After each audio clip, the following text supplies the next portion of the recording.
हरे कृष्णा। तो आज हम भगवद गीता का 5वां अध्याय पर चर्चा कर रहे हैं। तो अभी तक जो हम भगवद गीता में चर्चा की हैं वो इस तरह से है कि भगवद गीता की शुरुआत होती है एक तरह से दूसरे अध्याय के 7वें श्लोक से, जहाँ पे अर्जुन सवाल पूछ रहे हैं जिसका जवाब सारी भगवद गीता में दिया जाएगा। तो दूसरे अध्याय में अलग अलग तरह से भगवान अर्जुन को कर्म करने को बोलते हैं, कर्तव्य करने को बोलते हैं। एक तरह से कह सकते हैं वो जो कार्य है कर्मयोग है। और फिर तीसरे अध्याय में भगवान कर्मयोग के बारे में पुनः एक बार बताते हैं स्पष्टीकरण करके। पर यहाँ पे इस अध्याय में भगवान ने कर्मयोग की तुलना कर्मकांड से की थी।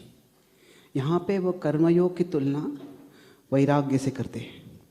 वास्तव में ज्ञान योग से तुलना नहीं कर रहे, वो वैराग्य से कर रहे हैं। प्रीमेच्योर रिनंसिएशन, और जो अपरिपक्व होने के पहले वैराग्य हो सकता है, या स्वभाव के विपरीत वैराग्य हो सकता है, या समाज के अनुसार समाज के लिए विपरीत हो सकता है। और यहाँ पे प्रधान रूप से कॉन्सिक्वेंस कि उस वैराग्य का परिणाम क्या होगा उसके आधार पर उन्होंने तुलना की है। और फिर चौथे अध्याय में भगवान क्या करते हैं, भगवान ये बताते हैं कि हमें जब ज्ञान होता है तो ज्ञान से हम समझ सकते हैं कि कैसे कर्मयोग करना है। मतलब इस यहाँ पर बताया ज्ञान टू डू कर्मयोगा। मतलब एक तरह से कोई चीज़ को समझना है तो उसको अलग अलग तरह से हम समझ सकते हैं। ये दवाई लेनी है तो सबसे पहले देखते हैं दवाई का परिणाम क्या होगा। अच्छा, ये बीमारी ठीक होगी पर कोई साइड इफेक्ट्स है क्या, ठीक है। फिर उसके बाद में हम देखेंगे अच्छा दवाई के अंदर क्या है। और अगर हमको मेडिकल ज्ञान है, टेक्निकल ज्ञान है, तो फिर अच्छा ये इंग्रेडिएंट्स है इसके अंदर। और फिर हम देखते हैं कि दवाई किसने बनाई है। साधारणतः हम क्या देखते हैं, अधिकांश रूप से ये दवाई क्या करने वाली है पूछते हैं। तो अगर हम मेडिसिन को देखते हैं तो सबसे पहले क्या शुरुआत करते हैं, अगर हमको दवाई के बारे में जानना है तो उसका रिजल्ट क्या करती है दवाई, सबसे पहले वो देखते हैं। मतलब और फिर उसके बाद में है देखते हैं कि इट्स कंटेंट्स क्या है उस दवाई में। और फिर उसके बाद में शायद हम रिसर्च करते हैं किसने बनाई है ये सोर्स। कि हम पहले ये नहीं देखते हैं कि अच्छा ये दवाई इस कंपनी ने बनाई या उस कंपनी बनाई है। जब हम दवाई देख रहे होते हैं तो अगर कोई कंपनी बहुत बदनाम होगी वगैरह तो फिर वो नाम देखेंगे, पर हम अधिक तो क्या वो दवाई क्या करने वाली है वो देखते हैं। तो उसी तरह से अभी तक भगवान ने क्या किया है, कर्मयोग के बारे में बताया है। अभी कर्मयोग एक तरह से ये एक दवाई है फॉर कर्म बंधन से बचने के लिए। ये इस तरह का कार्य है कि व्यक्ति कर्म बंधन से बच सकता है। तो तीसरे अध्याय में ये कर्मयोग करना और न करना उसका परिणाम पहले बताया है। तो ये 3rd चैप्टर में था। फिर कर्मयोग करने का जो ज्ञान है, मतलब उसमें क्या है, अगर हम त्याग की भावना से यज्ञ के समान निस्वार्थ भावना से कार्य करते हैं तो नॉलेज। तो कॉन्सिक्वेंस ऑफ कर्मयोगा ये यहाँ पे 3 बता रहा हूँ। मतलब ये चैप्टर नंबर ये तीसरे अध्याय में था, ये चौथे अध्याय में है, नॉलेज ऑफ कर्मयोगा। और फिर कॉन्शियसनेस इन कर्मयोगा, ये जो है 5वें अध्याय में भगवान बताएंगे। तो इस तरह से कर्मयोग का विश्लेषण भगवान अलग अलग दृष्टि से कर रहे हैं। अब ये एक और बार क्यों बताते हैं भगवान, क्योंकि अर्जुन एक सवाल पूछते हैं। अर्जुन का सवाल हम दोहराते हैं। अर्जुन उवाच संन्यासं कर्मणां कृष्ण पुनर्योगं च शंससि यश्रेय एतयोरेकं तन्मे ब्रूहि सुनिश्चितम्। तो अभी ये अर्जुन के सवाल से ही हम उसके श्रेणी को समझते हैं। अभी कोई बच्चा होता है तो और उसको दवाई देनी है, इंजेक्शन देना है, तो कितना दर्द होगा वो पूछेगा। पर कोई और परिपक्व मैच्योर व्यक्ति होगा तो थोड़ा इंजेक्शन का दर्द होगा पर वो तो सहन कर लेते हैं। तो पूछेगा शायद इसका खर्चा कितना होगा, इसके साइड इफ़ेक्ट्स क्या है। कोई बहुत पर्यावरण के बारे में जागरूक है तो ये दवाई बता कि कितना इसका एनवायरमेंटल फुटप्रिंट क्या है, पर्यावरण में क्या कॉस्ट है। तो क्या है, जो व्यक्ति सवाल पूछता है उससे उस व्यक्ति का हमको स्तर पता चलता है। तो अधिकांश लोगों से अर्जुन बहुत अलग है। और किस तरह समझते थे कि अधिकांश लोगों के लिए जो चॉइस होता है जनरल चॉइस, अधिकांश लोगों को क्या है, उनको यही समझाना पड़ता है कि कुछ चीज़ प्रेयस है और कुछ चीज़ श्रेयस है। प्रेयस मतलब क्या, शॉर्ट टर्म, कि अभी इनसे सुख मिलने वाला है पर बाद में सारा सुख चला जाएगा। और कुछ चीज़ लॉन्ग टर्म है, कुछ चीज़ जो है उसका अभी थोड़ा समस्या है पर बाद में बहुत फल मिलने वाला है। तो अभी इनमें कौन सा चुनाव करना है, तो ये करना है, बेहतर है श्रेयस चुनना। तो ये साधारण लोगों को समझाना पड़ता है कि अभी आप सिर्फ पैसे के पीछे पड़े हो, ये पड़े हो, पर हम आत्मा है, हमें अगले जन्म के बारे में सोचना चाहिए, तो वो श्रेय है। पर अर्जुन की विचार क्या है, अर्जुन का सवाल ये है कि एक तरह से उनका सवाल है श्रेयस 1 एंड श्रेयस 2, कि ये दोनों श्रेयसों में कौन सा चुनना है। यत् श्रेय एतयोर एकम, अभी वो जानते हैं कि कर्मयोग भी अच्छा है, कर्म संन्यास भी अच्छा है। तो यहाँ पे जो शब्द इस्तेमाल किया है, एक इसको मैं पार्टीशन करता हूँ, ये एक चीज़ है। तो यहाँ पे जो शब्द भगवान अर्जुन इस्तेमाल करते हैं, हम इसको कहते हैं कर्म संन्यास। अभी कर्म संन्यास किस रूप में ले रहे हैं, वो ज्ञान योग से हो सकता है, वो ध्यान योग से हो सकता है, वो अलग अलग चीज़ों से हो सकता है, पर क्या है, कर्मयोग और कर्म संन्यास। तो इन दोनों में कौन सा अधिक श्रेय है, ये तुम बताओ मुझे। और भगवान जब जानते हैं कि दोनों अच्छे हैं, निश्रेयस कराव भऊ, तो अर्जुन ये बोलो कि श्रेयस 1 और श्रेयस 2, कि मान लीजिए कोई व्यक्ति है, अभी अलग अलग देशों में जो होते हैं लोगों के वैल्यूज़ अलग अलग होते हैं। अभी अमेरिका का ऐसा बताया जाता है लगभग 50% पॉपुलेशन जो है, 50 नहीं, लगभग 30-40% पॉपुलेशन जो है वो पेचेक टू पेचेक रहता है। मतलब अभी एक पेचेक मिला तो सारा खर्चा हो गया और फिर अगला पेचेक मिलता है। तो अगर पेचेक नहीं मिलेगा तो अभी क्या करेंगे उनको पता नहीं है। अभी ऐसे नहीं कि लोग गरीब है, वहाँ पे लोग सेविंग्स नहीं करना चाहते, वो जो मिल गया उसको खर्चा कर दो। तो भारत में ऐसे अधिकांश लोग नहीं, लोग सेविंग करते हैं। तो अभी व्यक्ति पूछता है कि मुझे सेविंग करना है, मुझे इस इंश्योरेंस में करूँ या उस इंश्योरेंस में करूँ, या इसमें करूँ या उसमें करूँ। वो ये नहीं पूछ रहा है कि कहाँ खर्चा करना है। सेविंग करना है ये तो उतना दूरंदेशी है, पर सेविंग कहाँ करना है। तो अर्जुन का सवाल भी उस तरह से है कि दोनों से कल्याण होने वाला है, समझ गए, कर्म संन्यास से भी कर्मयोग से, पर उनमें से और अच्छा कौन सा है। तो अभी ये क्यों पूछ रहे हैं सवाल, एक तरह से अर्जुन एक ही सवाल बार बार पूछ रहे हैं। तो सेम क्वेश्चन जो है एसेंस में, एसेंशियली अर्जुन वही सवाल एक तरह से 4 बार पूछते, 2.7, 3.12, 5.1 और 18.1। तो ये 4 जगह पे, दूसरे अध्याय में, तीसरे अध्याय में, 5वें अध्याय में और 18वें अध्याय में वही सवाल एक तरह से पूछ रहे हैं। वो शब्द अलग है पर वो सवाल का सार एक ही है। अभी कोई वही सवाल बार बार पूछता है तो क्या होता है, तो 2 एक्सट्रीम हो सकते हैं, सेम क्वेश्चन रिपीटेड। अगर बार बार वही पूछता है व्यक्ति तो एक चीज़ कर सकता है कि कोई टीचर होता है, सेम आंसर रिपीटेड, तुमने वही सवाल पूछा, मैंने वही जवाब दिया, तो फिर वो श्रोता बोल सकता है hearing you last time was not the problem. कि ऐसे नहीं कि आपने जो पहले बताया वो सुनने में कुछ समस्या थी, अभी वही आपने पहले जवाब दिया है, मैं वही सवाल पूछ रहा हूँ, इसका मतलब क्या है कि वो जवाब मुझे सच्ची समझ में नहीं आया है। तो वही जवाब बोलने से कुछ ज़्यादा फायदा नहीं है, सेम आंसर रिपीटेड। और दूसरा है, एक एक्सट्रीम है, इंसल्ट द क्वेश्चनर्स इंटेलिजेंस। तुम कितने बुद्धू हो, मैंने पहले जवाब दिया है, सुनते नहीं क्या तुम, समझ में नहीं आता है क्या तुमको, तो ऐसे कर सकते हैं। तो ये एक दूसरा है, इंसल्ट द क्वेश्चनर्स इंटेलिजेंस।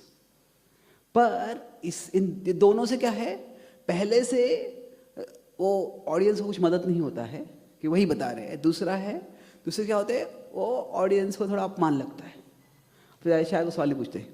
तो क्या है, बेहतर ये है कि आंसर फ्रॉम डिफरेंट पर्सपेक्टिव्स, अलग अलग दृष्टियों से जवाब दो, वह बेहतर है। आंसर फ्रॉम डिफरेंट मतलब अलग अलग दृष्टिकोणों से, पर्सपेक्टिव्स। अगर ऐसे करते हैं तो क्या है, कभी कभी व्यक्ति को इस पहलू से, इस दृष्टि समझ में नहीं आया जवाब, पर इस दृष्टि से जवाब में आता है, जवाब समझ में आ जाता है। तो भगवान यह करते हैं, अर्जुन वही सवाल पूछते हैं, पर हर जगह पे भगवान अलग अलग दृष्टि से जवाब दे रहे हैं। जो मैंने एक तरह से बताया है कि 2.7 में एक मोरासिस कैसे है, अर्जुन ने जो पर्याय दिए हैं उसके आधार पर जवाब दिया है, कुल धर्म या क्षत्रिय धर्म। तो भगवान कहते हैं कि आप जो आपका आत्मा के ज्ञान के अनुसार आप समझो, और आपका जो क्षत्रिय धर्म करो, पर वो आत्मज्ञान के साथ करो। तो ये बेसिकली एक तरह से ओवरव्यू आंसर है ये, पर ये स्टार्टिंग ओवरव्यू है। पहला जवाब दिया है। फिर 3.12 में एनालिसिस बाय कॉन्सिक्वेंस, कि क्या करने से क्या परिणाम होगा, इस तरह से विश्लेषण किया है भगवान ने। 5वें अध्याय में क्या किया है, एनालिसिस बाय इंटेंट, कि व्यक्ति के कार्य करने की चेतना क्या है, उसके अनुसार वो जवाब देते हैं। और 18वें अध्याय में जब जवाब देते हैं तो एनालिसिस बाय 3 मोड्स, क्योंकि तभी क्या किया है भगवान ने, तब तक एक नया कंसेप्ट और चीज़ें एक्सप्लेन किया है। अर्जुन को भी किन गुणों के बारे में पता है, पर 14वें अध्याय में भगवान ने विस्तार रूप से उनको बताया है। 17वें अध्याय में उसको यज्ञदान तप के लिए भी अप्लाई किया है। तो कैसे है, वही जवाब देना है, पर कुछ नया सीखा है, तो नया सीखा है उसको इस्तेमाल करके वापस जवाब दो तो और समझ में आ जाता है। तो एनालिसिस यूजिंग 3 मोड्स। तो भगवान क्या कर रहे हैं, वही जवाब दे रहे हैं, पर अलग अलग दृष्टियों से दे रहे हैं जवाब। तो अभी देखते हैं 5वें अध्याय में किस तरह से जवाब देते हैं। तो उसके पहले एक चीज देखते हैं, अभी अर्जुन को यह सवाल आया क्यों। अर्जुन को यह सवाल इसलिए आया है कि भगवान ने अंत में 4:41-42 इसमें क्या है, कृष्ण क्या करते हैं, मिक्सेस लिटरल एंड मेटाफोरिकल। जो लिटरल मतलब जो व्यावहारिक प्रत्यक्ष और जो सांकेतिक, वो दोनों को भगवान मिक्स कर देते हैं। कैसे मिक्स करते हैं, कहते हैं तस्माद अज्ञान संभूतम हृत्स्थम ज्ञानासीनात्मना, कि तुम ज्ञान के तलवार से युद्ध करो। तो अभी क्या है इसमें, एक तरह से मेटाफोरिकल क्या है, सांकेतिक जो बताया है वो क्या है, स्वॉर्ड ऑफ नॉलेज। तो अभी अर्जुन का सवाल पूछा, ठीक है ज्ञान की तलवार से युद्ध करना है, पर क्या इसका मतलब है मुझे धनुष्य बाण से भी युद्ध करना है या नहीं करना है? हाँ, तो भगवान क्या कर रहे हैं, पूरा उसके एंड में जो शस्त्र है वह बोलते हैं कि वो एक मेटाफोरिकल शस्त्र है। फिर किससे आपको युद्ध करना है, तस्मात्तम ज्ञान संभूतम हृत्स्थम ज्ञानमासीनात्मना चित्वैनम संशयम योगम। तो फिर वो क्या कहते हैं, तो ये मेटाफोरिकल वॉर जो है इसमें स्वॉर्ड ये वेपन है, फिर इसमें एनिमी शत्रु क्या है, इग्नोरेंस अज्ञान, खास करके डाउट्स अराइजिंग फ्रॉम इग्नोरेंस, क्या अज्ञान संभूतम चित संशयम, कि अज्ञान से आने वाले, तो उस शत्रु से युद्ध करना है। और तीसरा चीज क्या बता रहे, जो आपको फाइटिंग करना है,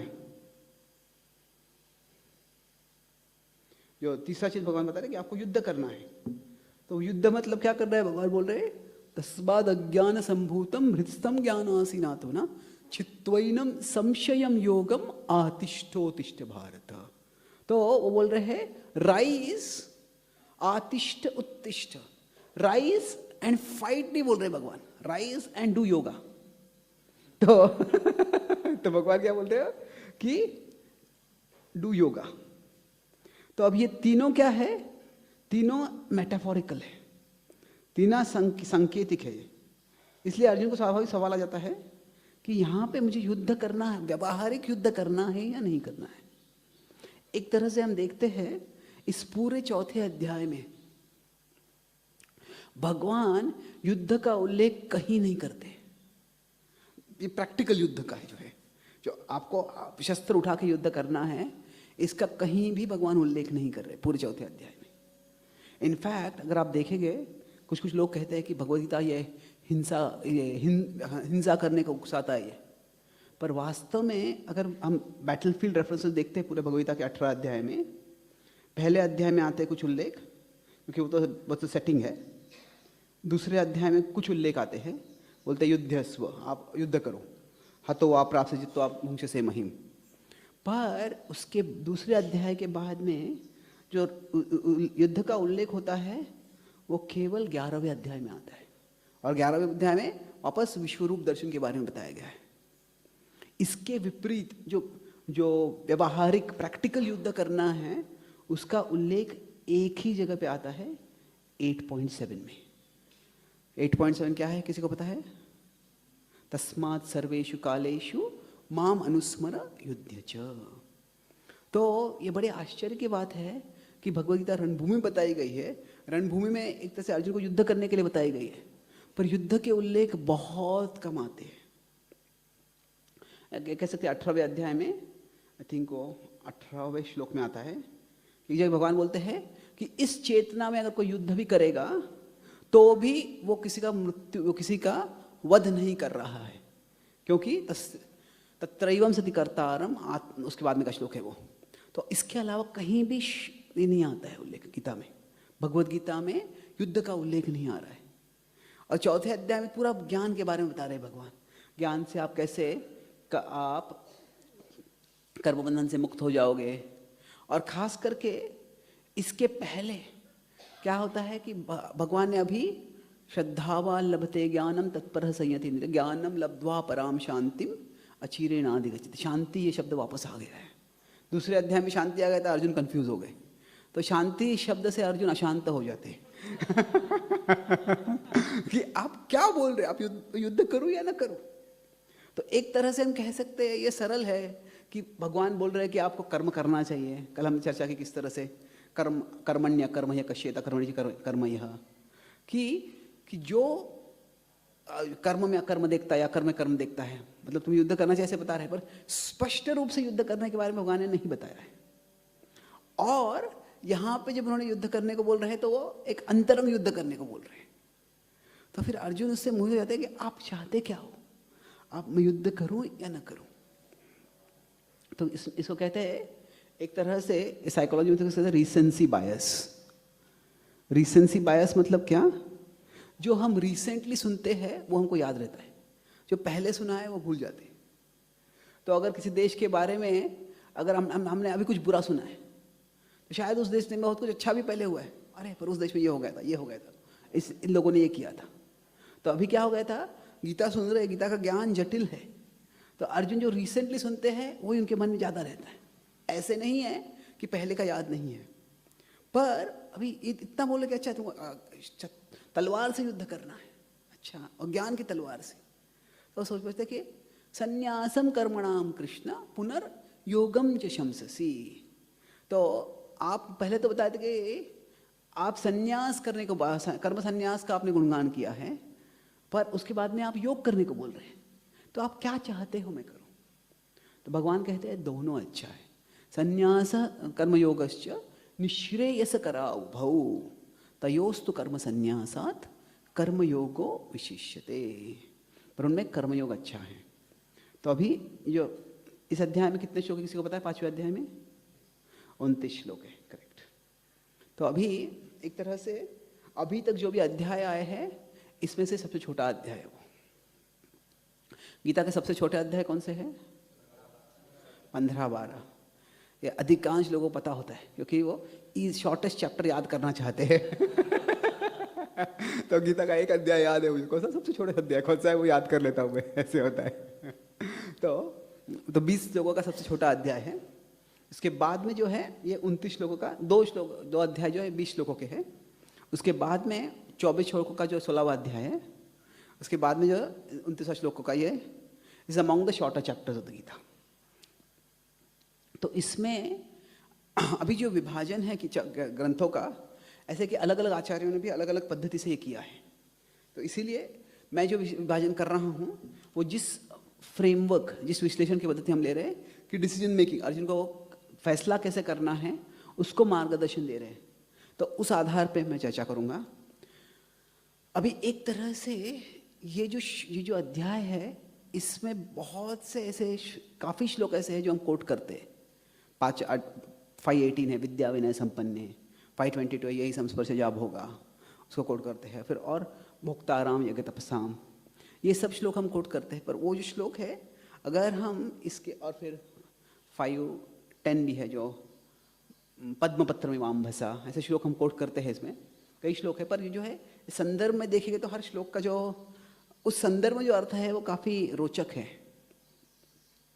तो अभी सबसे पहले भगवान बताते हैं कि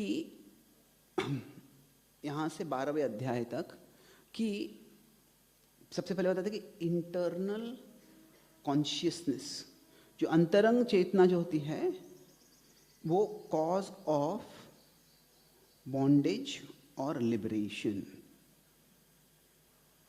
जो व्यक्ति की अंतरंग चेतना है वह फैसला करती है कि व्यक्ति अगर बंधन में होगा या बंधन के परे जाएगा।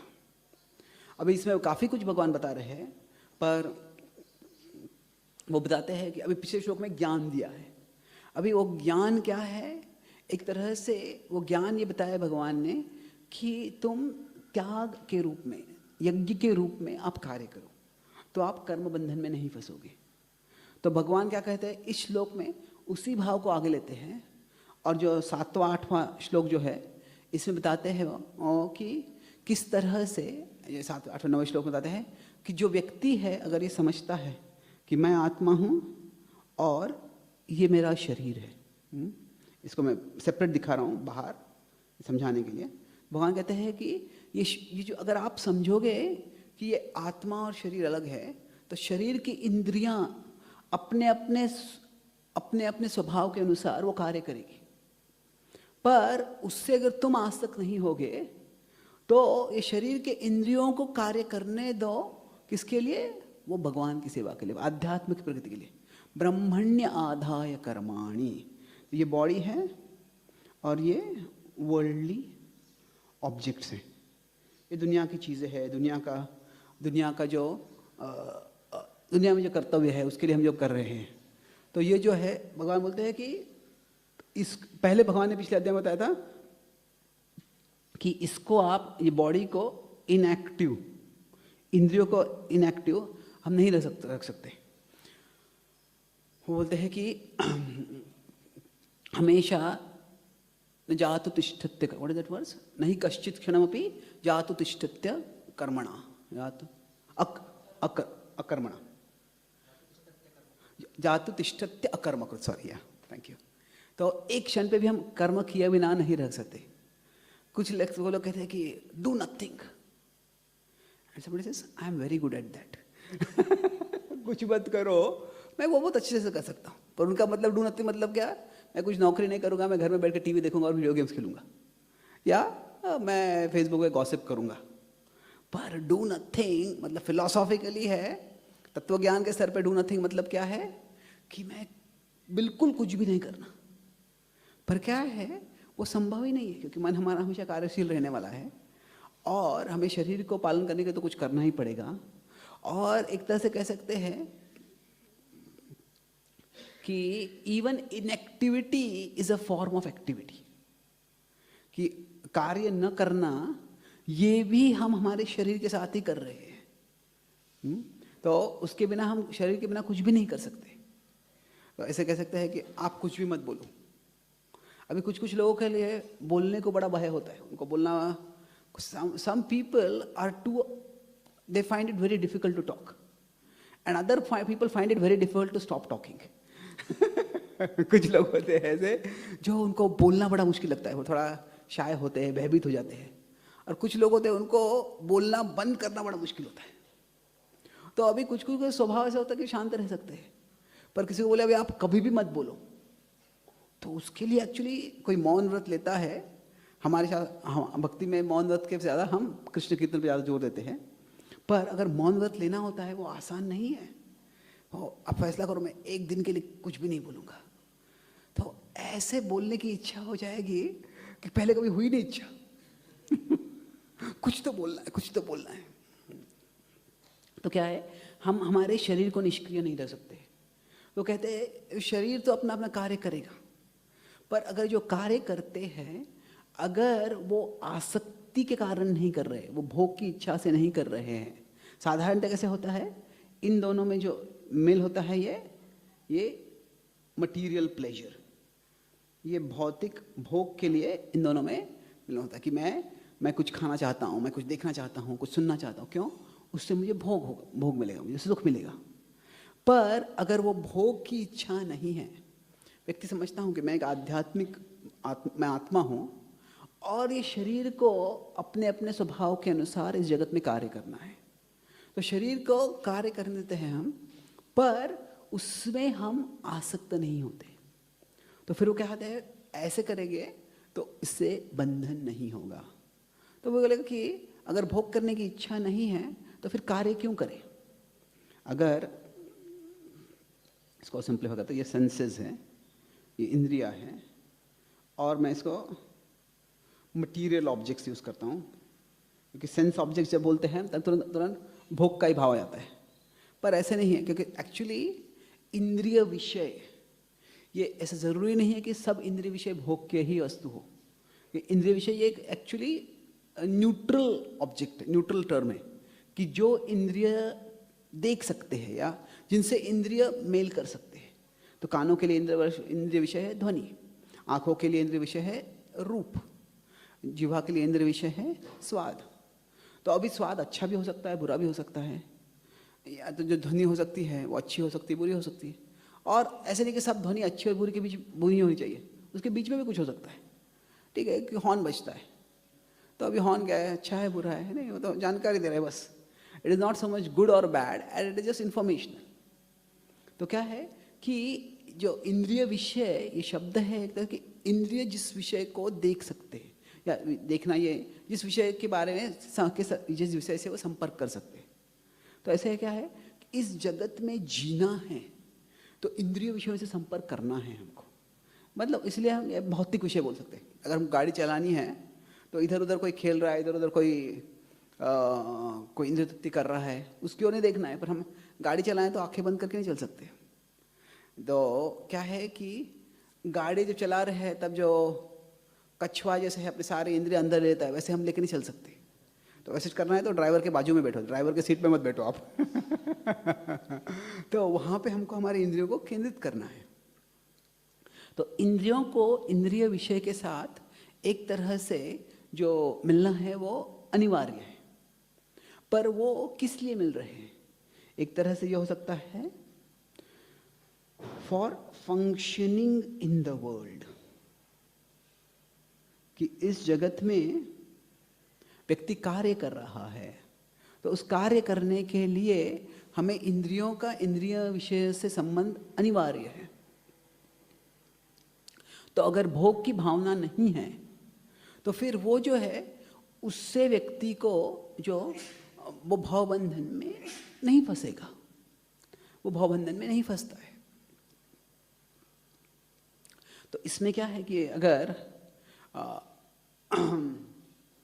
व्यक्ति जो कार्य कर रहा है वो किस लिए कर रहा है वो समझता है। अभी कैसे अभी एयरपोर्ट में हम सिक्योरिटी पे जाते हैं, कोई फ्लाइट में जा रहे हैं तो वहाँ पे वो सिक्योरिटी चेक होता है। तो अभी सिक्योरिटी चेक जितना नॉन इंट्रूसिव हो सकता है उतना करने का प्रयास कर रहे हैं।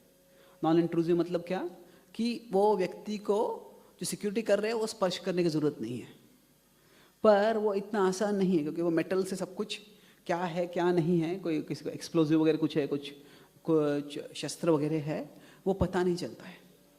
तो इसीलिए वो क्या करते हैं, वो स्पर्श करते हैं कि आपके शरीर में कहीं कुछ सस्पिशियस आपने कुछ रखा नहीं है, कुछ खतरनाक कुछ रखा नहीं है। तो साधारणतः अगर वो स्पर्श करना है तो क्या करते हैं, वो ऐसे उनका रूल होता है, ऐसा कितना फॉलो करते हैं इंडिया में पता नहीं है, पर अमेरिका में वो when they touch the body they touch with the back side of the hand, not the front side of the hand. जो स्पर्श करते हैं तो क्या वो इस तरह से स्पर्श करते हैं। मतलब क्या है कि जब व्यक्ति भोग करना चाहते हैं तो वो एक दूसरे को छूते हैं, पर वो क्या है साधारणतः इस तरह से छूते हैं। तो वो उनका भाव क्या है कि this is a non sensual touch. वो नॉनसेंस नहीं है, नॉन सेंशुअल है। वो मतलब क्या है, ये इंद्रिय भोग के लिए स्पर्श नहीं है, ये क्या है, फंक्शनल स्पर्श है। हमको जांच करनी है यहाँ पे क्या है। अभी ऐसा जो होता है फंक्शनल, तो उसमें क्या है कि जो इंद्रिय और इंद्रिय विषय का संपर्क हो रहा है, पर उसमें भोग का भाव नहीं होना चाहिए। वो फंक्शन, वो उद्देश्य क्या है, वो फंक्शनल है, तो वो व्यवहार अपना कर्तव्य करने के लिए है। तो उस तरह से भगवान बताते हैं कि इस जगत में जो व्यक्ति कार्य करता है, अगर उसके भोग की इच्छा नहीं है, वो जो विश्लेषण करते हैं और टेक्निकल करते हैं, वो कहते हैं कैसे कि इस दुनिया में जब हम जी रहे हैं तो हमको कुछ फंक्शंस तो करने ही पड़ते हैं, कुछ कार्य करने, हमको देखना है, सुनना है, चलना है, बैठना है, खाना है, जो नैसर्गिक कार्य है वो करने हैं। पर इंद्रियाण इंद्रियार्थेषु वर्तन्त इति धारयन्, क्या देखता है, ये इंद्रिय और इंद्रिय विषय एक दूसरों के साथ मिल रहे हैं, पर मैं इसमें पर्सनली इन्वॉल्व नहीं हूँ, मतलब वो मैं इससे भोग नहीं चाह रहा हूँ। तो ये क्यों कर रहे हैं, भगवान बोलते दो चीज़ें बताते हैं। ब्रह्मण्याधाय कर्माणि, कि आप जो ब्रह्मन, जो परम सत्य की प्राप्ति है, उस परम सत्य के संतुष्टि के लिए आप ये कार्य कर रहे हैं। और ऐसे करते हो तो क्या कहते हैं वो, पद्म पत्रम इवाम्भसा।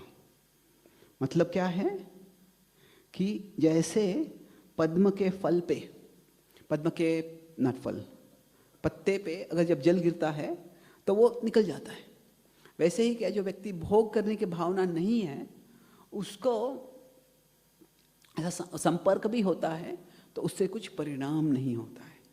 तो अभी अर्जुन की दृष्टि में क्या है, तुम तीर मारने वाले हो कौरवों की ओर, पर तुम ये तीर इसलिए नहीं मार रहे हो कि तुमने ऐसा द्रौपदी के साथ किया, तुमने ऐसे किया, तुम्हें मैं बदला लेने वाला हूँ। नहीं, तुम एक क्षत्रिय हो, क्षत्रिय का कर्तव्य है कि समाज का संरक्षण करना। तो जो समाज में दुष्कर्म कर रहे हैं, समाज में उपद्रव कर रहे हैं, उनको रोकना जरूरी है, और उसके लिए तुम कार्य कर रहे हो। तो अभी इस तरह से कोई व्यक्ति कार्य करता है तो व्यक्ति कर्म बंधन में नहीं फंसता। इसलिए भगवान इस विभाग के अंत के 11वें श्लोक में कहते हैं कि कायेन मनसा बुद्ध्या केवलैर इंद्रियैरपि योगिनः कर्म कुर्वन्ति संगम त्यक्त्वा आत्मशुद्धये। तो कार्य ये भोग के लिए नहीं कर रहे, आत्मशुद्धये, ये शुद्धि के लिए कार्य कर रहे हैं। तो अभी जब इस तरह से कोई कार्य करता है तो कहते हैं युक्तः कर्म फलम त्यक्त्वा शांतिमाप्नोति नैष्ठिकी। अभी भगवान शांति बार बार इस्तेमाल करते हैं, तो ऐसा लगता है कि क्यों भी भगवान इतने बार शांति का इस्तेमाल कर रहे हैं, क्योंकि एक तरह से क्या है, बाहर युद्ध होने वाला है वह अर्जुन को पहले से पता था, पर जो बाहर युद्ध होने वाला है जब उसने आंखों से देख लिया तो क्या हो गया, उसके मन में युद्ध चालू हो गया, ये सही है या नहीं गलत है। तो भगवान बोल रहे हैं कि तुम इस चेतना में कार्य करोगे, ये ज्ञान को समझोगे, इस पद्धति से अगर कार्य करोगे, तुम्हारे अंदर जो युद्ध चल रहा है, अंदर जो डिस्टर्बेंस, जो उपद्रव हो रहा है, वो चला जाएगा। युक्तः कर्म फलम त्यक्त्वा, इस तरह से युक्त मतलब जो योग में लगा हुआ है, कर्म योग यहाँ पे बताते हो रही है, कर्म फलम त्यक्त्वा शांतिम आपनोति नैष्ठिकीम, आप बड़ी शांति प्राप्त कर पाओगे। अयुक्तः कामकारेण फले सक्तो निबध्यते। अयुक्तः, जो युक्त नहीं है, जो कर्मयोग के भाव से नहीं कार्य कर रहा है, मतलब क्या है, अभी यहाँ पे दो चीजें हैं, यहाँ पे आत्मा है, यहाँ पे परमात्मा है एक तरह से। अभी परमात्मा का डायरेक्टली उल्लेख नहीं हुआ है यहाँ पे, पर यहाँ पे क्या बता रहे हैं, ब्रह्म जो परम सत्य जो भी है। तो यहाँ पे क्या है, हम कार्य कर रहे हैं, यहाँ पे हमारा शरीर है, यहाँ पे सारा जगत, यहाँ पे जगत है। I don't want to make the world bigger than super soul, ठीक है। तो यहाँ पे हमारा शरीर है और यहाँ पे जो है जगत है, जगत में कुछ चीजें हैं। तो अगर यहाँ पे व्यक्ति ने संबंध जोड़ा है, यह एक युक्तः योग का संबंध है, मतलब व्यक्ति का उद्देश्य क्या है, मुझे आध्यात्मिक प्राप्ति करनी है, मुझे इस जगत में भोग नहीं करना है। तो भले ही ऐसे कार्य कर रहा है व्यक्ति, उसका उद्देश्य है इधर आना। तो व्यक्ति क्या कार्य, जगत में कार्य कर रहा है, पर जगत में कार्य क्यों कर रहा है, वो इसलिए कार्य कर रहा है ताकि वो उस शुद्धिकरण से होके वो वापस वह भगवान के और करीब आ सके। जैसे कोई व्यक्ति घर में है, घर में से अपने परिवार वाले हैं, उनके साथ स्नेह है तो वो उनके साथ रहना चाहता है, पर शायद वो घर से बाहर जाता है नौकरी करने के लिए, तो घर से एक तरह से दूर जा रहा है। और क्यों दूर जा रहा है, ताकि अपने परिवार वालों का देखभाल कर सके, पैसा कुछ कमा सके, और पैसा कमा के जिम्मेदारी से वो पैसे लेके आता है, तो उससे जो जिम्मेदारी पूरे करता है तो वास्तव घर वालों के और करीब आ रहा है। तो ऐसे घर वालों के करीब आना है, घर में बैठे रहने से करीब नहीं आ गया, दूरी आ जाएगी, और हमेशा बैठे रहेंगे तो हमारे कर्तव्य है वो करने से हम करीब आ जाएंगे। तो इस तरह से भगवान ने पहले बताया चौथे अध्याय में कि मेरा इस जगत में एक मिशन है, धर्म संस्थापनार्थाय संभवामि युगे युगे, धर्म स्थापना करनी है मुझे। तो अभी स्पष्ट रूप से यहाँ पे बताया नहीं है, पर वो बताएंगे बाद में कि किसी अर्जुन तुम धर्म स्थापना में मेरी मदद करो, वो 11वें अध्याय में भगवान बताएंगे। पर यहाँ पे एक तरह से हम भौतिक जगत में जाते हैं, पर किस लिए जा रहे हैं। ये उदाहरण है कि अभी हनुमान जी राम के साथ थे, और एक तरह से राम से दूर चले गए और रावण के पास चले गए पर वो रावण के पास, रावण के पक्ष में जाने के लिए नहीं गए थे, वो रावण के पास चले गए और उससे प्रभु राम के और करीब आ गए। उसके बाद में जब वो सीता के वेयर अबाउट, सीता की लोकेशन, सीता कहाँ है वो पता, जानकारी प्राप्त कर ली, और जब आ गए तो प्रभु श्री रामचंद्र से इतने प्रसन्न हो गए कि उन्होंने उनको आलिंगन कर लिया। ऐसे रामायण में वर्णन नहीं कि जब हनुमान जी जा रहे थे तब उन्होंने आलिंगन किया था। और श्री वैष्णवाचार्य बताते तभी कि कैसे कि प्रभु श्री रामचंद्र इतने प्रसन्न हो गए थे हनुमान जी से, वो बोले थे अभी तुम्हें क्या दे सकता हूँ, तो मेरे पास मैं वनवास में चला गया, मेरे पास कुछ देने के लिए है ही नहीं, इसीलिए मैं खुद को तुम्हें देता हूँ, और खुद को किस तरह से एक आलिंगन के रूप में देता हूँ। तो क्या है कि हमारी जो एक है एक्सटर्नल मूवमेंट, और दूसरी है हमारी इनर जर्नी। तो क्या है, अभी ये दोनों में क्या संबंध है, ये समझने के लिए व्यक्ति की चेतना को देखना होता है। मैं तो व्यक्ति, अभी प्रभुपाद जी एक तरह से वृंदावन छोड़ के अमेरिका चले गए, पर उससे क्या हो गया, प्रभुपाद जी वास्तव में वृंदावन के और करीब चले गए, उन्हें हजारों लोगों को, लाखों लोगों को वृंदावन के और करीब लेके आएगा। वृंदावन के प्रति मूर्तियाँ उन्होंने और सारे जगह पे विश्व में बनाई है। तो इसलिए यहाँ पे बता रहे हैं कि इन दोनों में क्या संबंध है। जिस दिशा में व्यक्ति बाहर जा रहा है उसी दिशा में उसकी चेतना भी जा रही है, ऐसा ज़रूरी नहीं है। तो उसके बाहर हम जा रहे हैं, पर उससे चेतना और भगवान के करीब जा सकती है। तो external journey may be in the material world, but inner journey may be toward Krishna. कैसे हो सकता है, व्यक्ति का उद्देश्य क्या है। और इसके बाद में जो 13 से 7 जो हम देखे थे गीता का ओवरव्यू जो है, तो 13 से 17 तक भगवान बोलते हैं, इसको फिलॉसफी में कहते हैं एटियोलॉजी। एटियोलॉजी एक मेडिकल टर्म भी है। मेडिकल टर्म जो होता है एटियोलॉजी मतलब बीमारी क्यों होती है, बीमारी का कॉज क्या है। पर यहाँ पे एटियोलॉजी मतलब कॉजेशन, कि जब कोई कार्य होता है वो कार्य क्यों होता है। एटियोलॉजी क्या है, द ब्रांच ऑफ फिलॉसफी, वो तत्वज्ञान का वो विभाग है जो वो विश्लेषण करना चाहता है, analysis of cause of action, कि कोई कार्य हुआ वो क्यों हुआ वो समझना है। तो इसका संक्षिप्त में वर्णन होता है, 13वें अध्याय में इसका भगवान और चर्चा करेंगे, पर सारांश में यहाँ पे भगवान क्या बोलते हैं कि कोई भी कार्य जब होता है तो उसमें 3 चीजें सहभागी हैं। इसको कभी कभी 3 ज से उल्लेख करते हैं। एक है जगत, या इसको कह सकते हैं प्रकृति, दूसरा है जीव, और तीसरा है जगदीश। इसको इंग्लिश में कहते हैं, इसको डिवाइन विल, फ्री विल और ईविल। अभी ईविल क्या है मैं इसको समझाऊंगा, ये हमारे तत्व ज्ञान में नहीं है। ये जो 3 शब्द है ये क्रिश्चियन लोग इस्तेमाल करते हैं कई बार, पर हमारे समय मतलब ईविल मतलब क्या है, ऐसे कोई शैतान हमारे तत्व ज्ञान में नहीं है। पर ईविल मतलब यहाँ पे क्या है, जो हमारे कंडीशनिंग से, जो हमारे संस्कार पहले से आए हैं, वो कभी कभी हमें कुछ कार्य करने को लगाते हैं। तो जो भी कार्य हो रहा है उसमें 3 चीजें सहभागी होती है, और तीनों साथ में जब कार्य करते हैं तभी कार्य की पूर्ति होती है। तो मान लीजिए, अगर एक इसको उदाहरण देखते हैं, मान लीजिए एक चोर है, और उसने रॉबरी की है, चोरी की है उसने। तो अभी इसके बाद में क्या होता है, वो जेल में जाता है। तो अभी वो जेल में क्यों गया, इसके 3 कारण हो सकते हैं। एक है कि उसने चोरी की, थीफ रॉब्ड, इसलिए वो जेल में गया।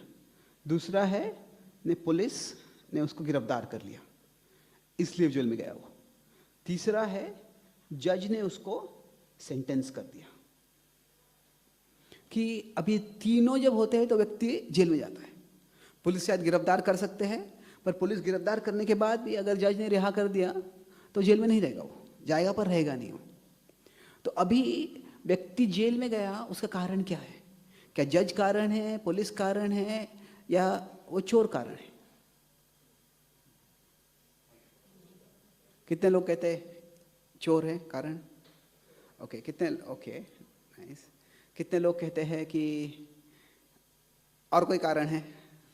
ठीक है। तीनों कारण है, कितने लोग कहते हैं? 1 2 3 4। क्या कारण है उसको पता करने का क्या कारण है, कोई बोलता है? तो ओके, यस। तो कभी क्या होता है कि एक तरह से जो कार्य का फल होता है वो होने के लिए तीनों की जरूरत है। चोर चोरी करना चाहता है तो वो चोरी करने के कार्य की जिम्मेदारी उस पे है, पर जब वो जेल में जा रहा है तो पुलिस और जो जज है वो तीनों जब साथ में आते हैं तभी वो उसको अरेस्ट करते हैं। ये कुछ देशों में ऐसे है कि पुलिस आपको गिरफ्तार करते हैं पर वो आपको हैंडकफ लगा सकते हैं। ये अमेरिका क्या है, एक तरह से 2 देशों में परिवर्तित हो गया ऐसे। अमेरिका कुछ पार्ट है जो थोड़े कंजर्वेटिव लोग रूल करते हैं, और कुछ लोग जो लिबरल रूल करते हैं। तो डेमोक्रेट्स और रिपब्लिकन्स और डेमोक्रेट्स है। तो क्या है, उसमें काफ़ी नियम भी अलग अलग है। तो जो डेमोक्रेट स्टेट्स है, कैलिफोर्निया वगैरह है, उसमें क्या है कि पुलिस आपको गिरफ्तार कर सकती है, पर गिरफ्तार मतलब क्या है, आपको हथकड़ियाँ लगा सकती है, पर पुलिस आपको जेल के अंदर नहीं ले जा सकती है जब तक कोई जज सैंक्शन नहीं करेगा। वो कहते हैं कि जो पुलिस जो है थोड़ी बायस्ड है, पुलिस पक्षपात भेदभाव करती है, तो इसीलिए बोलते हैं कि आप पुलिस पे विश्वास मत करो, जब तक तो न्यायाधीश पे विश्वास करो। जब तक न्यायाधीश बोलेगा नहीं आपको जेल में नहीं ले जा सकते। तो अभी क्या है कि तीनों की अपनी अपनी भूमिका है, और तीनों जब होते हैं तभी वो व्यक्ति जेल में जाता है। तो इसमें क्या है, ये जो है जीव है, और जो जहाँ पे चोर का उदाहरण है वो जीव है, जो पुलिस का उदाहरण है वो जगत है, और जज का उदाहरण है वो जगदीश, या हमारे हम इसको जीव, प्रकृति और ईश्वर कहते हैं।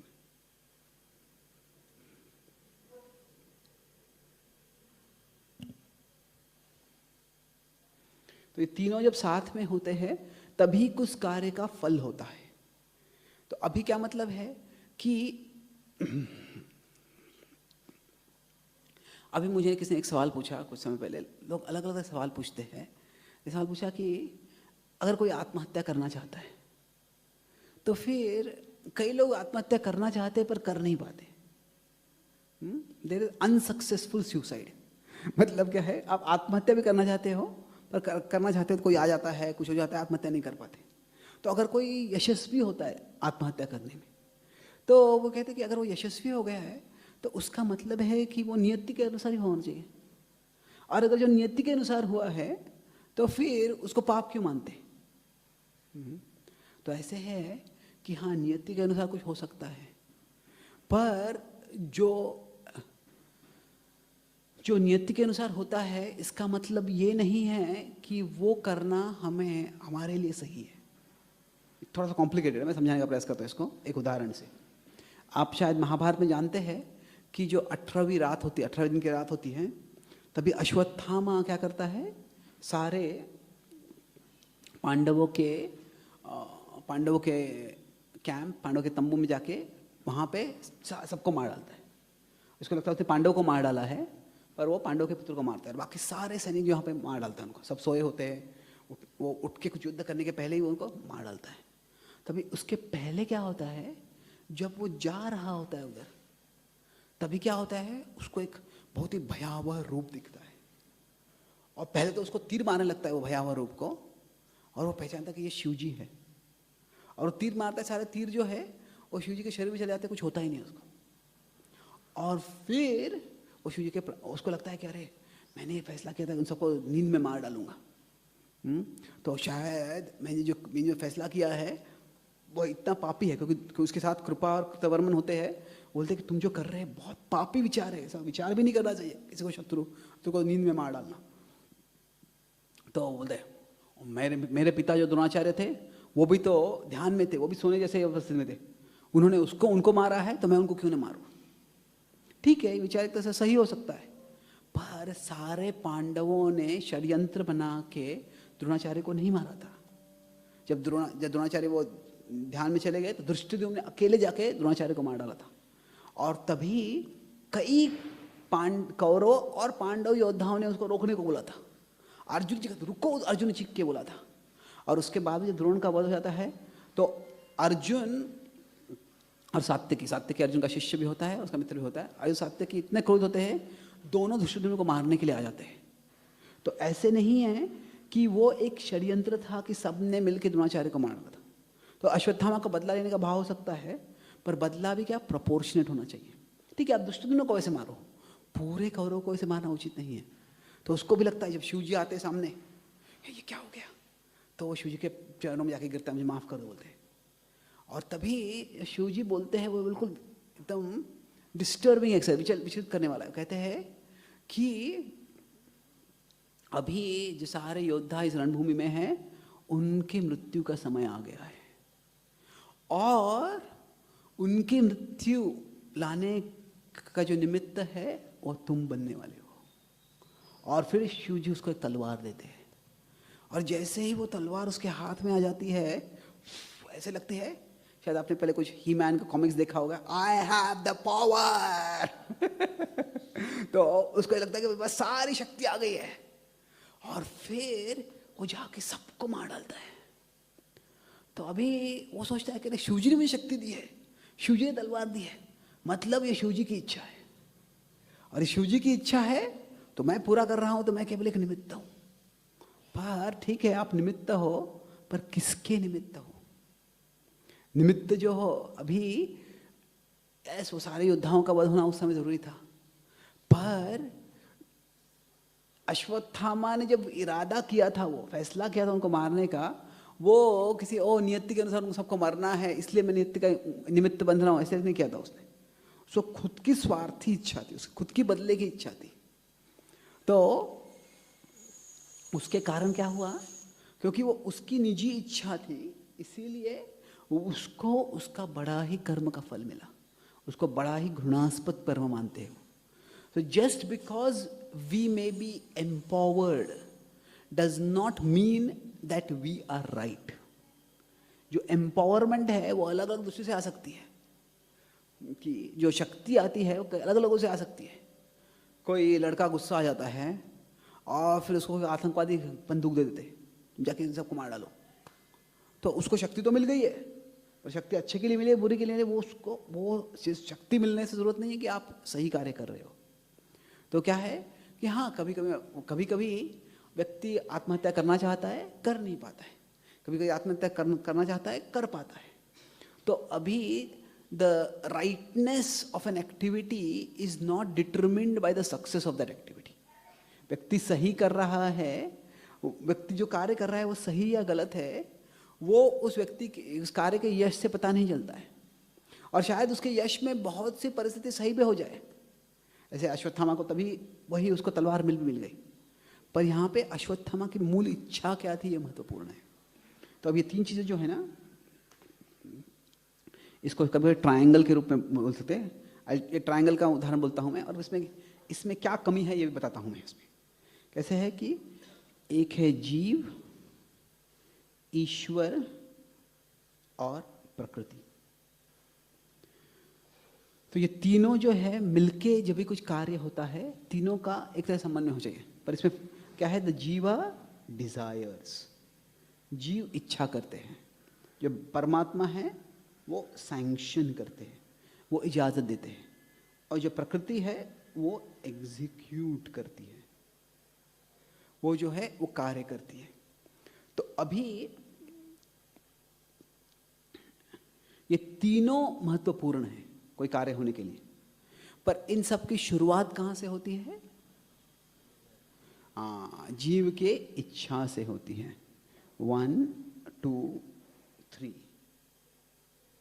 तो अभी क्या है, जो जीव की इच्छा है उसके अनुसार जीव का बाकी सब कुछ होता है। कभी कभी हमारी जो इच्छा है वो पूरी होगी, कभी कभी इच्छा पूरी नहीं होगी, पर वो इच्छा हमने की थी। उसके बाद में अब ये जो एम्पावरमेंट हम कहते हैं, जो शक्ति है, मतलब क्या है, वो प्रकृति के अनुसार प्रकृति के अनुसार उसको शरीर मिल सकता है, सामग्री मिल सकती है, परिस्थिति मिल सकती है, और जिससे को यश हो सके। प्रकृति मतलब केवल शरीर नहीं है, it is the body and the external situation, वो सब आता है सही में। तो अब ये तीनों जब साथ में आते हैं तभी व्यक्ति जो है कार्य करने में यशस्वी होता है, या वो कार्य जो पूरा होता है। तो अभी यह विश्लेषण का कारण क्या है? जीव, ईश्वर और प्रकृति, ये तीनों का समन्वय जब होता है तो व्यक्ति कोई कार्य कर पाता है। इसका अर्जुन से संदर्भ क्या है कि अभी जो प्रकृति है, इसको एक और तरह से देख सकते हैं हम कैसे, कि मान लीजिए ये जीव है, ये ईश्वर है, और ये प्रकृति है।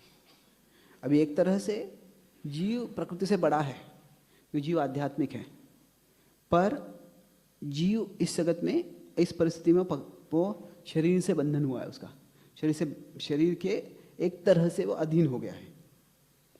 तो अभी इन तीनों में क्या है, अभी ये जो जगत है, जो प्रकृति है, जो शरीर है, शरीर का एक अपना स्वभाव है, और शरीर अपने स्वभाव के अनुसार कार्य करेगा। क्षत्रिय है, क्षत्रिय प्रवृत्ति से कार्य करेगा, ब्राह्मण होगा, ब्राह्मण प्रवृत्ति से कार्य करेगा, वैश्य है तो वैश्य प्रवृत्ति से कार्य करेगा। तो अभी वो जो प्रवृत्ति के अनुसार कार्य करने वाला है, अपनी प्रकृति के अनुसार, प्रकृति अपने प्रवृत्ति के अनुसार कार्य करती है, तो उसमें व्यक्ति जितना उससे भोग करना चाहता है उतना वो बन जाएगा। अभी जो इसका जगत का एक नेचर होता है, अभी नेचर समझने के लिए कैसे है कि आत्मा के लिए शरीर एक गाड़ी के समान है। तो अभी बैलगाड़ी एक तरह से चलती है, हवाई जहाज दूसरी तरह से चलती है। बैलगाड़ी को हवाई जहाज की तरह नहीं चला सकते, हवाई जहाज को बैलगाड़ी की तरह नहीं चला सकते हम। कल्पना कीजिए हवाई जहाज के आगे कोई बैल लगा देता है, वो बैल क्या कर रहा है आपको तो वो चलने वाला नहीं है उस तरह से। पर क्या है, वो जो जिस प्रकार की गाड़ी मिली है, वो जो ड्राइविंग कर रहा है, उसको चलाने वाला है, वो कहाँ जाने वाला है वो उस पर निर्भर है। वो गाड़ी के नियमों के परे नहीं जा सकता है, पर गाड़ी को कहाँ ले जाना है वो उस पर निर्भर है। तो भगवान अर्जुन कहते हैं कि नवद्वारे पुरे देहि नैव कुर्वन्न कारयन्। ये शरीर को तुम एक शहर के समान मान लो। अभी शहर में बहुत कुछ होने वाला है, हर चीज़ शहर में जो होने वाली है उस पर हम नियंत्रण नहीं कर सकते हैं। वो शहर का उदाहरण बहुत अच्छा है एक तरह से, कि ये शहर है सिटी, और वो कहते हैं इसमें 9 द्वार हैं, 1 2 3 9 द्वार, ये कैसे है, 9 इंद्रिया जैसे हैं, ये 9 द्वारों का शहर है ये, और इसके अंदर एक आत्मा है। तो अभी क्या कहते हैं कि अभी शहर में बहुत से लोग आएंगे, बहुत से लोग जाएंगे, तो हर व्यक्ति जो आता है उससे हम मिलते नहीं हैं, हर व्यक्ति जो आता है वो जाने से हम रोते नहीं हैं। तो हम देखते हैं कि कौन सा व्यक्ति से मेरा कोई संबंध है, मेरा कुछ ताल्लुक है, मेरे लिए कुछ महत्वपूर्ण है। तो वैसे क्या है, उसी तरह से हमारे इंद्रियों के अंदर बहुत से इंद्रिय विषयों के बारे में जानकारी आएगी।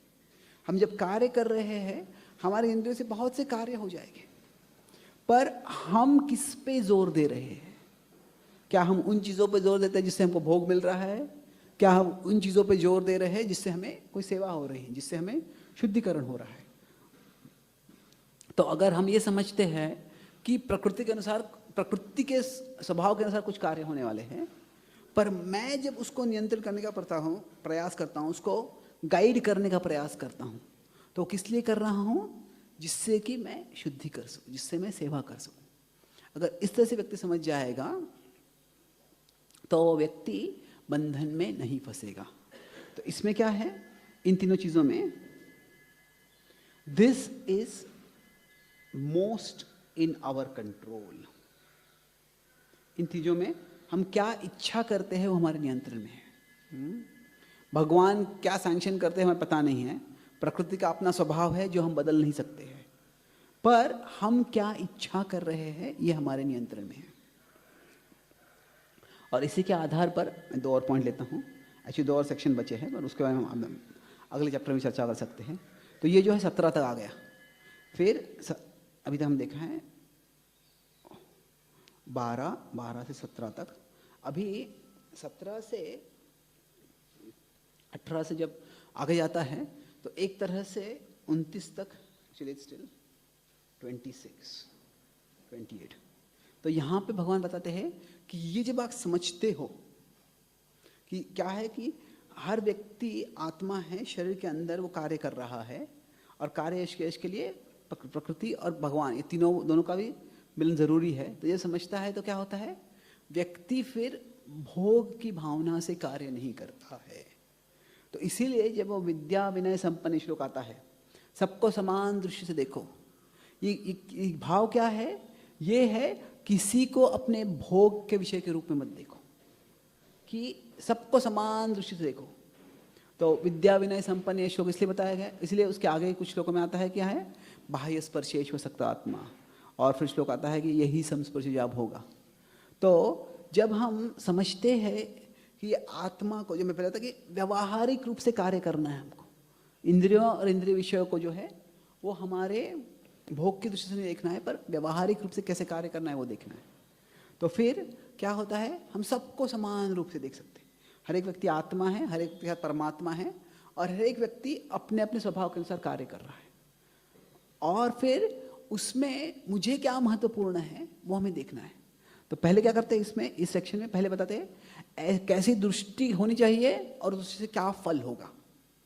कैसी दृष्टि होनी चाहिए, सबको समान रूप से देखो।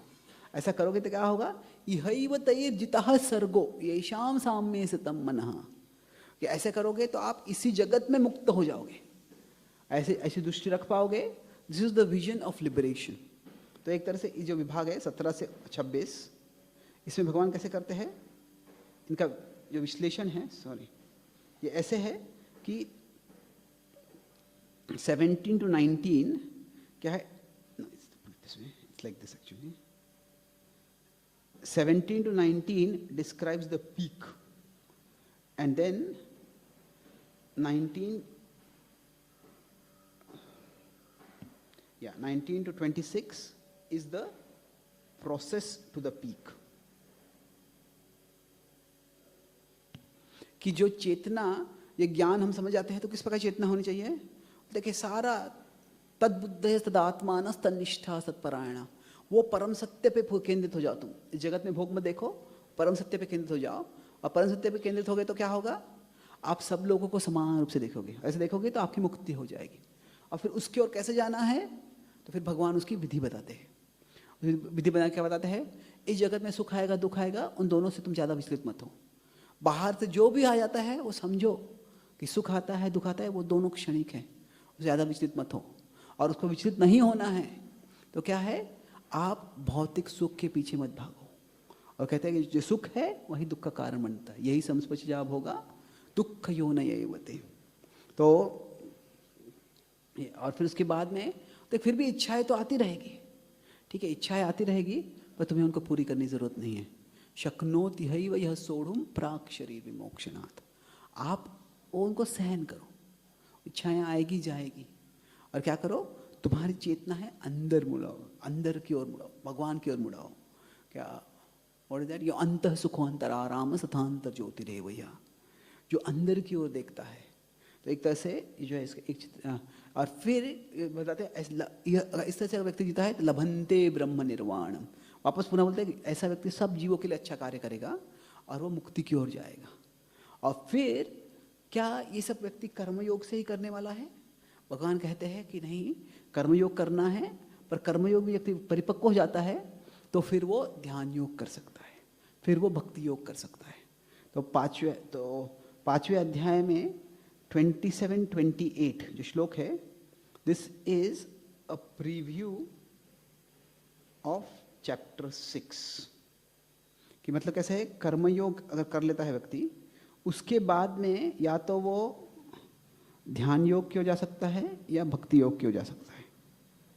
तो कर्मयोग का उल्लेख है 26 तक किया है, और फिर 29 जो है वो है प्रीव्यू ऑफ चैप्टर 7-12। तो यहाँ पे 27-28 श्लोक में बताते हैं ये, और 29वें श्लोक में भोक्ताराम योग तपसाम जो है ये भक्ति योग के बारे में बताया जा रहा है। तो इस तरह से भगवान बताते हैं कि किस तरह से तुम ये आध्यात्मिक ज्ञान प्राप्त करके अंतरंग चेतना जो है वह तुम तुम्हारी ओर तो अंदर की ओर मुड़ डालोगे, तो फिर क्या होगा, तुम आध्यात्मिक प्रगति कर सकते हो और जो मुक्ति है, भगवत प्राप्ति है, वो कर सकते हो। इस तरह से ये 5वां अध्याय है, ये अभी तक जो भी अध्याय है उसमें एक भले चौथा अध्याय का नाम था ज्ञान, दिव्य ज्ञान, ट्रांसेंडेंटल नॉलेज, पर 5वें अध्याय में भगवान थोड़ा सीरियस तत्व ज्ञान बताते हैं। तत्व ज्ञान के बारे में जो है शरीर नहीं आत्मा है वो तो बेसिक तत्व ज्ञान है, पर कॉजालिटी, एटियोलॉजी, किस तरह से कर्म होता है उसका जो उल्लेख है वो 5वें अध्याय में करते हैं।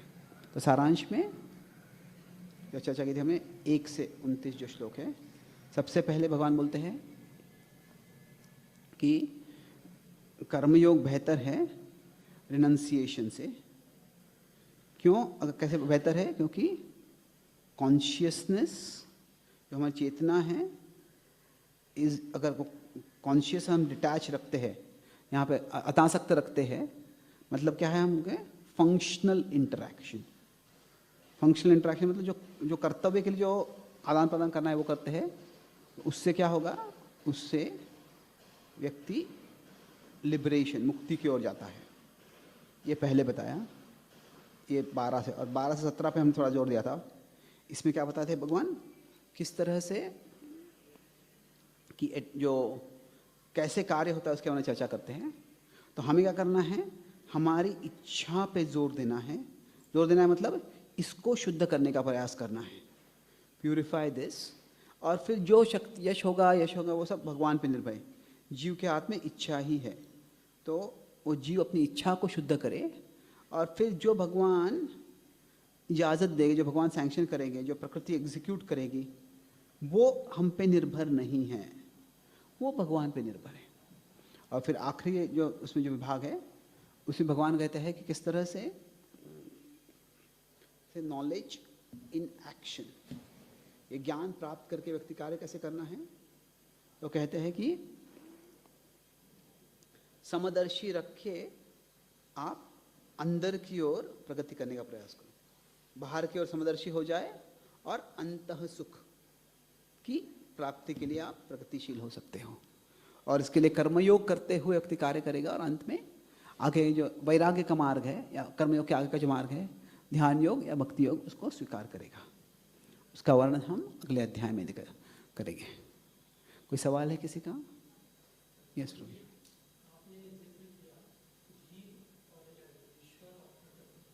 हम्म।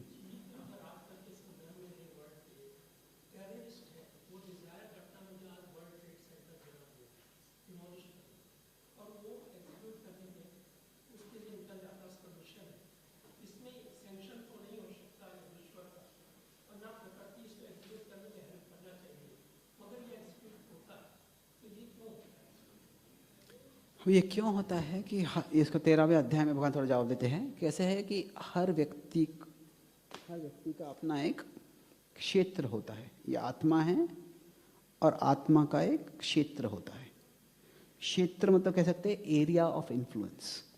तो कुछ लोगों का क्षेत्र जो होता है बहुत छोटा होता है, कुछ लोगों का क्षेत्र विशाल हो सकता है। तो मान लीजिए मुझे गुस्सा आ जाएगा तो मैं थोड़ा कुछ बुरा भला बोल दूंगा। कोई पुलिस अफसर है उसको गुस्सा हो जाएगा, चाहे 2 लाठी से मारेगा। कोई सैनिक है उसको गुस्सा आ जाएगा, गोलियां मारेगा।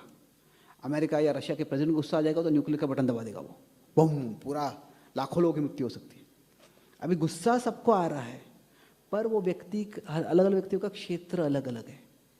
तो किसी का अगर क्षेत्र बड़ा है तो फिर वो जो कार्य करते हैं उसके परिणाम भी बहुत बड़े होंगे। अभी अलग अलग लोगों को अलग अलग मात्रा का क्षेत्र क्यों मिला है? वो उनके पूर्व कर्म से है।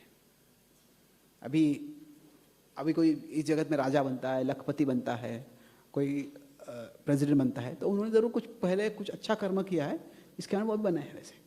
पर पूर्व कर्म से उनको अभी काफी शक्ति मिल सकती है, पर वो शक्ति किस तरह से इस्तेमाल करने वाला है वो उन पे निर्भर है। और जब भगवान किसी को क्षेत्र देते हैं तो उस क्षेत्र में वो क्या करते हैं उसमें हस्तक्षेप नहीं करते भगवान। ठीक है, ये तुम्हें पहले से मिल चुका है। जैसे कोई व्यक्ति अगर मेहनत करके कोई पैसे कमा लेता है, अभी तुम उस पैसे से शराब पियो या कुछ सेविंग्स करो, ये तुम पे निर्भर है। गवर्नमेंट उस पर हस्तक्षेप नहीं करती है।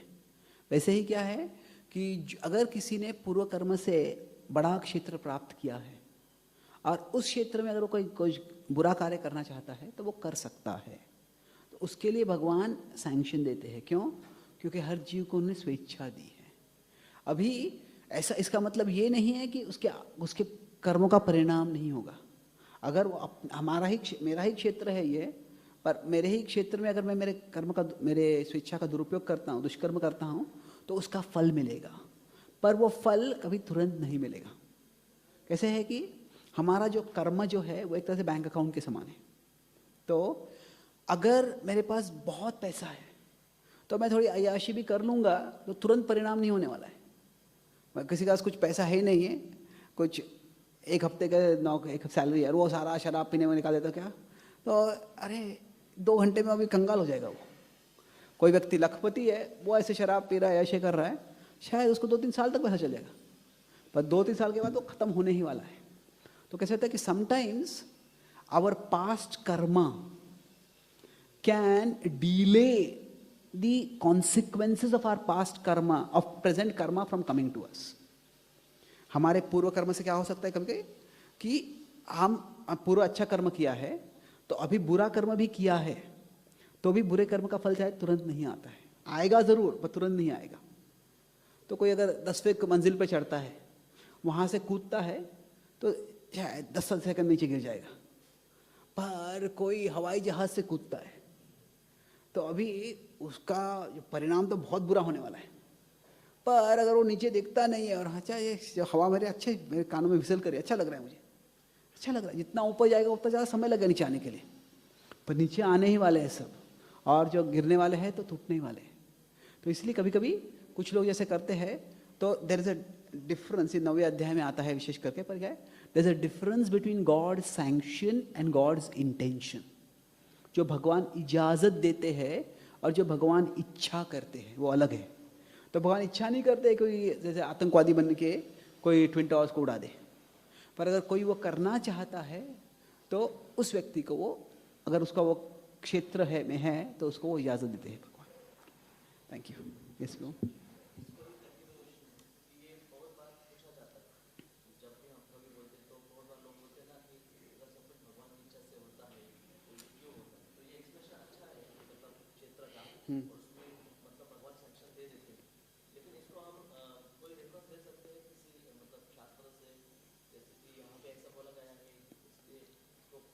देखो, सबसे पहले कोई जो पहला संविधान है उसका ही रेफरेंस देखना चाहिए। नॉट जो कहते हैं कि सब कुछ भगवान की इच्छा से होता है, उसका कहाँ रेफरेंस है? उसका मैंने कोई रेफरेंस देखा नहीं अब तक। तो we don't need a reference to contradict a non reference. को लोग कहते हैं कि यह शास्त्रों ने बताया, कि मैंने कि शास्त्र में कहीं नहीं बताया कि see God is the supreme controller, but he is not the soul controller. वो परम ईश्वर है, पर वो अकेले ईश्वर नहीं है। ईश्वर परम कृष्ण। अभी अकेले ईश्वर कृष्ण जब कहते हैं 12 सब भृत्य, पर भृत्य मतलब क्या है? वो सेवक है, पर उनको भी अपना क्षेत्र है। भगवान इज अ सुप्रीम कंट्रोलर। जैसे जो जीव को भी भगवान 15वें अध्याय में ईश्वर बोलते हैं कि कौन सा श्लोक है वो? उत्क्रामंतम सितम वापि भुंजानम अगुणामितम विमूढ़, नहीं, उसके पहले का श्लोक है, शरीरम यदवाप्नोति यच्चाप्य उत्क्रामतीश्वर। व्यक्ति शरीर में आता है, शरीर से बाहर जाता है, तो वो कहाँ जाएगा, किस शरीर में जाएगा? वो वास्तव में वो अपने कर्मों के अनुसार फैसला कर रहा है। तो God is the supreme controller, not the soul controller. और तो अगर उसी शब्द को अगर स्पष्ट रूप से भगवान कहते हैं 9वें अध्याय के 9वें श्लोक में, न तु माम तानि कर्माणि निबध्नन्ति धनंजय, कि सारे कर्मों से मैं बंधता नहीं हूँ। फिर 13वें अध्याय के 33वें श्लोक में कहते हैं भगवान उपद्रष्टा अनुमंता च, कि मैं देख रहा हूँ और अनुमति दे रहा हूँ। ऐसा नहीं कि भगवान कहते सब मेरी इच्छा है। और फिर एक और श्लोक है, ये जो मैं क्षेत्र का उदाहरण दिया, वो 9 अध्याय के 6 श्लोक में आता है। कैसे भगवान कहते हैं यथा आकाश स्थितो नित्यम वायु सर्वत्र गो महान, कि जैसे आसमान जो है उसमें वायु जाती है इधर उधर, तो वायु कहाँ जा रही है वो आसमान नियंत्रण नहीं कर रहा है। वायु कहाँ तक जाने वाली है वो आसमान नियंत्रित करता है। तो इसमें क्या है, जो आसमान वो है हर जीव के क्षेत्र के समान है, और जीव जो है वो हवा के समान है। तो ऐसे अनेक उल्लेख है। ओके, तो जो कंपनी है विल अगर कहते हैं, not a blade of grass moves without God's will, ये भी बाइबल में नहीं आता है, ये बिब्लिकल सेइंग है ये। पर यहाँ पे विल में हम समझना चाहिए कि विल का 2 अर्थ हो सकता है, सैंक्शन या इंटेंशन। तो इजाजत या इच्छा, तो this is more of sanction not intention. Okay, yes.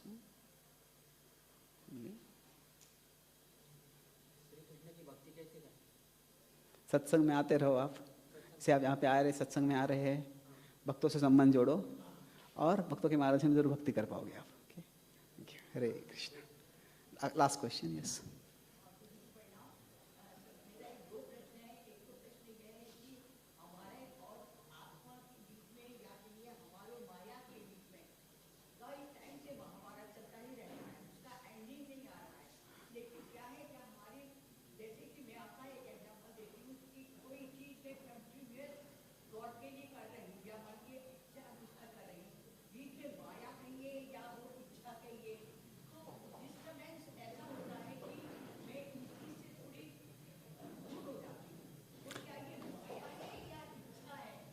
दोनों हो सकता है। कैसे है कि जो इच्छा होती है वो एक तरह से माया के द्वारा जागृत हो सकती है, या हम में इच्छा आती है और माया उसको प्रवृत्त कर सकती है। पर क्या है, इसे एक है कि हम कंसिस्टेंट रहना चाहते हैं। कंसिस्टेंट मतलब इसी स्तर पे मैं हमेशा कार्य करूँगा, मैं हमेशा शुद्ध भाव से सेवा करूँगा, ऐसा भाव, ऐसे इच्छा हो सकती है, अच्छा है वो। पर कभी कभी वो हम सब मानव हैं, हम सब में थोड़ी कमियां हैं, तो कभी हम कंसिस्टेंट नहीं रह सकते हैं। तो क्या करना चाहिए, हमें रेजिलिएंट होना चाहिए। मतलब नीचे कुछ जो जिस स्तर पे कार्य करना है उस स्तर पे कार्य नहीं कर पाए तो भी मैं उठ जाऊंगा, ठीक है, ऐसा करना था कार्य पर ऐसा नहीं हो पाया, पर जैसे ही समझ में आ गया अच्छा ऐसा नहीं करना चाहिए था मुझे, तो तुरंत रुको और चेंज योरसेल्फ। तो रेजिलिएंट मतलब क्या है, हम गिरेंगे पर तुरंत हम उठ जाएंगे।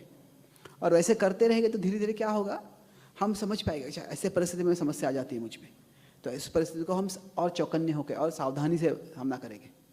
तो कभी कभी ऐसे हो सकता है, तो क्यों हो रहा है ये कभी कभी समझना मुश्किल होता है। जैसे सागर में लहरें क्यों आती है, अभी लहरें तो सागर में आती रहती है, फिर कभी कभी कुछ लहरें बहुत बड़ी होती है और इतनी बड़ी हो सकती है कि कभी कोई व्यक्ति को वो स्वीप करके ले जा सकती है, वो फेंका जा सकता है व्यक्ति। तभी क्या कर सकते हैं, तभी हम वो कौन सी लहर आने वाली है उसको हम पता नहीं कर सकते कितनी बड़ी लहर आएगी, पर हम क्या कर सकते हैं, अगर उस सागर में कोई लंगर है, कोई एंकर है, उसको हम पकड़ने की प्रैक्टिस कर सकते हैं। जितना मजबूती से हम पकड़ लेंगे उसको, तो कितनी भी लहर बड़ी आ जाएगी तो लहर हमको लगेगी, उससे हम फेंके जाएंगे, पर अगर लंगर को पकड़ने की हमने आदत बना ली है तो फिर वो हम उसे ज़्यादा दूर फेंके नहीं जाएंगे।